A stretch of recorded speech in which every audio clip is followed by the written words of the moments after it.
good morning. This is dietitian Pragati Chatterjee Raut and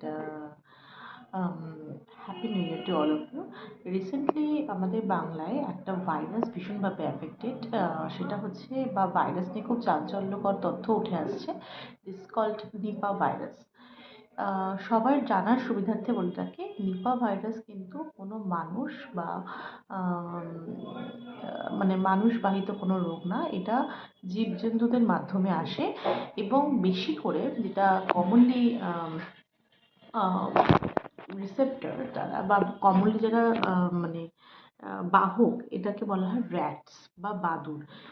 অনেক সময় কি হয় যে বাদুড়ের টয়লেট বা ওদের হয়তো কোনো পটির কোনো ফিকাসের কোনো রকম কোনো অংশ হয়তো কোনো খাবারের সাথে মিশে যায়, সেটাকে যে আমরা ডিরেক্টলি কোনো রকমের কোনো পাস্টারাইজেশন ছাড়া বা হিটিং প্রসেস ছাড়া যে আমরা কোনো খাবারকে, যেরকম খেজুরের রস বা পাটালি বা গুড় এইগুলো খেয়ে নিই। পাটালি গুঁড়ো হয় না, বাট বেসিক্যালি যেটা হয় খেজুরের রস, কেননা বাংলায় একটা প্রচলিত খাবার আছে, শীতকালে সবাই অনেকেই খেজুরের রস খেতে খুব পছন্দ করে।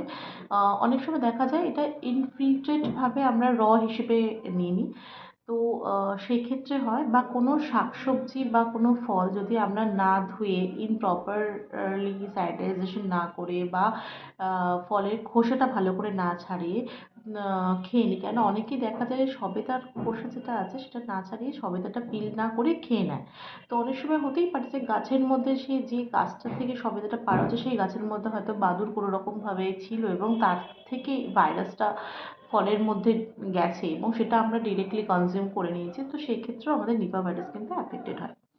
তো আমার সাজেশন এটা থাকবে যে যে কোনো খাবার মানে ফল আমরা পিল অফ করে ভালো করে আগে ধুয়ে নেব, ভালো করে ফলটা রানিং ওয়াটারের মধ্যে, তারপরে একটু সল্ট ওয়াটারের ফলটাকে জাস্ট 10 সেকেন্ডের মধ্যে সোক করে রাখবো, তারপরে আমরা ফলটাকে তুলে নেব এবং তারপরে ওটাকে আমরা যদি খাই তো সেটা অনেক বেশি এফেক্টেড হয়।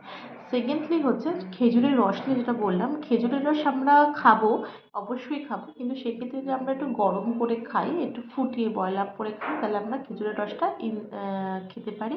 সে তাতে আমাদের কোনো রকম প্রবলেম হবে না এবং স্যানিটাইজেশন করব। শাকসবজি ফলমূল এগুলো খাওয়ার আগে আমরা ভালো করে স্যানিটাইজ করে এটা প্রপার ওয়েতে আমরা খাবো।